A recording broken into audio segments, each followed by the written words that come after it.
Good evening, everybody. Jack. I'm back with you. I was about to go hop in the shower, but I had had something on my loneliness was on my mind, so I thought that maybe it was just on my mind, and I thought it might be appropriate to bring it here in case anybody can relate. And so I went down to San Diego, drove down to San Diego today from Venice Beach, and to interview a childhood friend named Steve Moy, who did a reality TV show. And I'm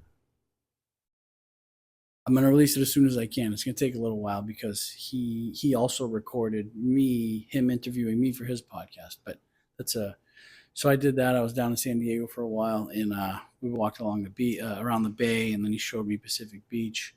And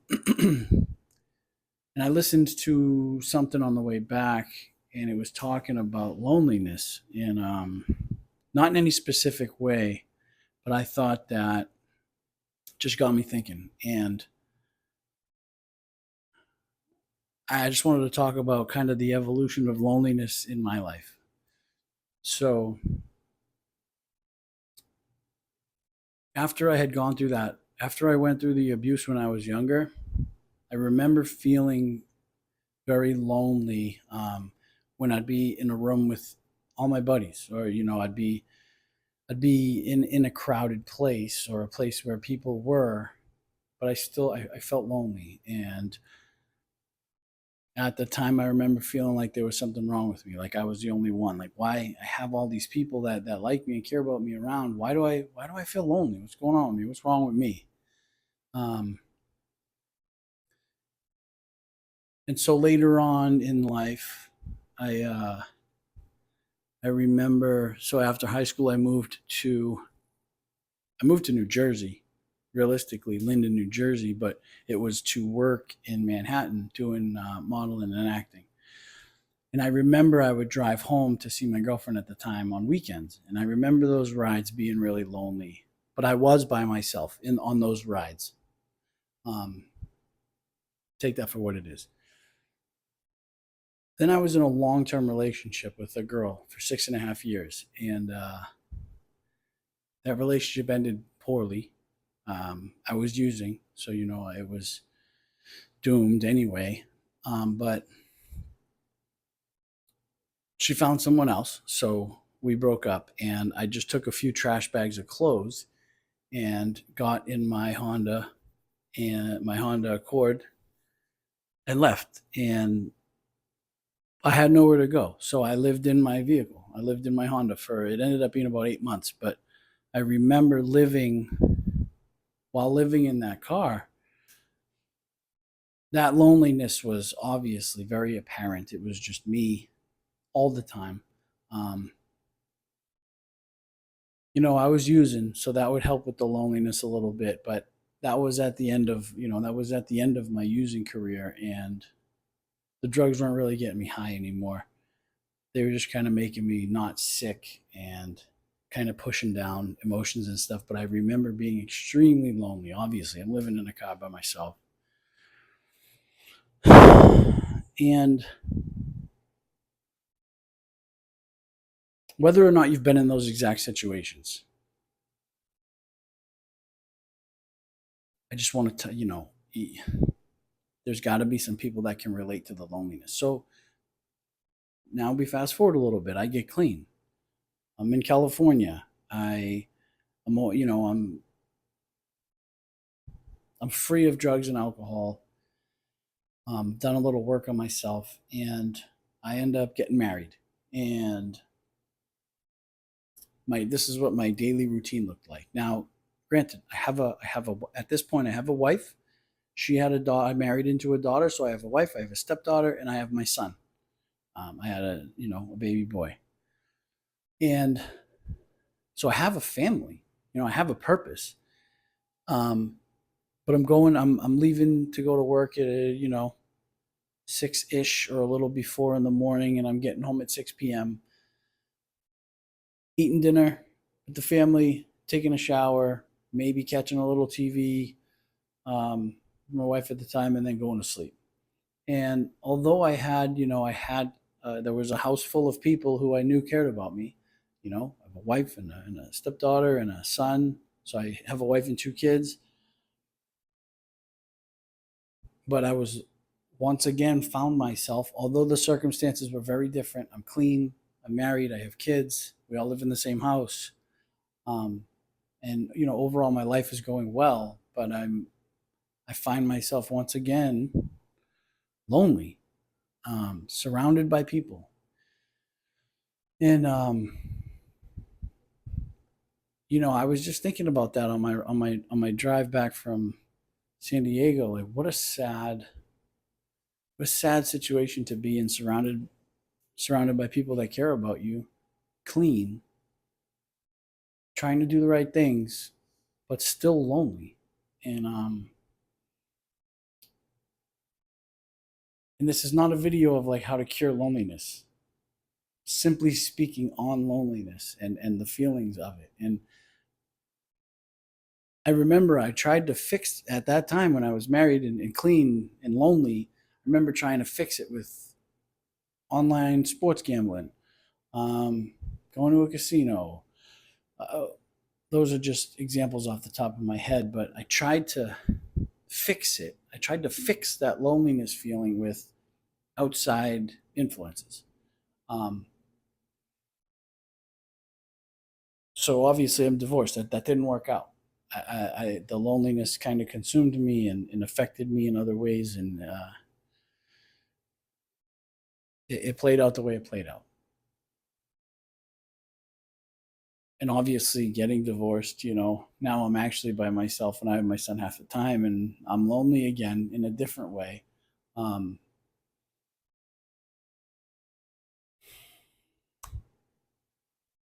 but I want to, and I started to do things, going to a Bible study, reaching out to friends, but never really reaching out to someone and saying, "Hey, man, I'm lonely." Just reaching out to somebody saying, "Hey, how you doing?" They're asking me how I'm doing, and me trying to tiptoe around the fact that like I didn't have the ability to say, "Hey, I'm a grown man and I'm lonely, and like I need you in my life, whoever it may be, Daniel, Ian, Joey, whoever, a family member, whoever it could have been." I never reached out as a man and said, "Hey, I'm lonely. I don't care how that sounds. I just need help. I'm lonely." I just didn't have it in me to do that. Um, Fast forward to not so long ago. I'm in a healthy relationship with Megan, who I'm currently in a relationship with. This is, I don't know how long ago. Call it 6 months, call it, I don't know. Sometime in the recent past. Um, Sitting around chatting, and I think Megan maybe saw a look on my face, or she was like, "Hey, babe, how you doing?" And whatever, I can't tell you the reason. Probably because I was comfortable and knew that I was in a safe place. When she said, "Hey, babe, how you doing?" I said, like, I looked her in the face and said, I'm lonely right now. And I took a chance at vocalizing how I felt, regardless of what that made me feel, what that looked like. I trusted that she was holding a safe space for me. When she asked me how I'm doing, I trusted that she actually wanted to know. So I said, "This is how I'm feeling lonely." And, I had the fear of her response maybe being, "What do you mean? I'm right here." Or, "Why would you feel that way?" Or, "Don't feel that way. I'm here." I risked it and told her, and her response was, "Oh, baby, what can I do to change that? What can I do to help you feel less lonely?" And just that, you know, doesn't matter what she actually did to help me feel less lonely. That response of what can her genuinely caring that I felt that way, and her empathizing with me and having some compassion and saying, "What can I do to help you not feel that way?" was everything. And if I had the courage to say that to someone in the past, when I was in high school and I felt lonely and I felt ostracized, when I was living in my car by myself, when I was married with kids, any of those times when I was feeling lonely, if I had just had the courage, take a leap of faith to tell someone, I'm a grown ass man and I'm lonely and I don't like the way this feels and I can't get out of it on my own. I need help. Maybe, I can't tell you for sure, but maybe someone would have heard me and said, what can I do to make you feel less lonely? But I have to tell you that when that happened recently and the response was proper, I I honestly, since then, haven't been scared to say that I'm lonely. And it actually has happened much less frequently. It's like because I talked about it that one time, it doesn't have as much of a hold on me. Like when I first started talking about what happened to me when I was a kid, all of a sudden it was like, I don't know, like this burden was lifted. Like it's not a secret anymore. And now that I've admitted it once, I can talk about it whenever I want. Whenever somebody has a question about it, I can talk about it, and it's not so heavy. And I feel like a lot of people, it's not just me that gets lonely. Whether I'm by myself or with people, it's not just me, and it's not just men. This is a human thing, and I feel like it needs to be okay to talk about. I feel like we need to feel okay, and I don't always feel okay saying things. This is, I just mentioned the one time. I'm going to be 40 this month. I just told you about the one time in 40 years where I felt it was okay and I talked about it. It took me 39 years to say, hey, as a grown up, as a man in this society that we live in, I'm lonely. I don't like the way it feels. I can't fix it on my own. I need help. I encourage anyone feeling that way to reach out to someone. Does Even if you send me an email, doesn't and I'm not saying that I can fix your loneliness, but I am saying that I will respond and I will meet you where you're at, and you can choose someone in your life. It doesn't have to be me. That was just an example. Choose someone that you trust and tell them, hey, I'm really having a hard time getting out of bed this morning because I'm lonely. And even if you don't know why, even if you don't know why you're lonely, you don't have to tell somebody I'm lonely because of A, B, and C. I need you to fix these. Like you could say, I have no idea why I'm feeling this way.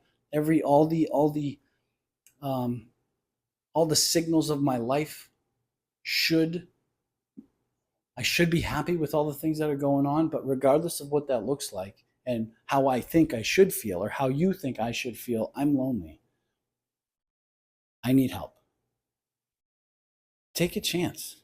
And if you don't have the courage to talk to someone in your life about it, email me. Comment on this video. I will listen. If you need to write a book of an email to me, write it. I will read it. Anyone that has emailed me, I have answered. Pretty much every time that I can. And it's not like by accident. I am honestly doing this to try and impact people in a positive way, because then that person that was positively impacted, hopefully, they're just more than likely will then do that for someone else. Maybe not today, maybe not the day that I respond to them, but at some point, the chances are just more likely than not that they will pay it forward. That's what this is all about. I'm getting open and honest and vulnerable, telling you about something that happened or a way that I felt, what I did or what I didn't do in that situation and how it affected me. And do with that what you will. Just listen and shut it off. Stop watching, or put it into practical application in your life and see what happens. Or don't. Either way, it's okay. Just listening to this is enough. This is a short one. I just wanted to stop in before I hopped in the shower because I'm a sweaty mess. We walked around San Diego and it was in the 80s and and then I drove 3 hours home Had a quick bite to eat, took Frankie out, and I'm going to shower. But I just wanted to check in and touch on loneliness in case anybody needed to hear this. This is going to be a late night upload. I hope you see it. I hope you get something from it. Anything. Even if you've never been lonely, I think you might be able to get something from this. I can't tell everyone enough how much I appreciate you. You guys make this possible, and I love you for that. Thank you so much for stopping by and for this short video. Hope you have an awesome night, and I will upload something of substance soon. Thank you so much.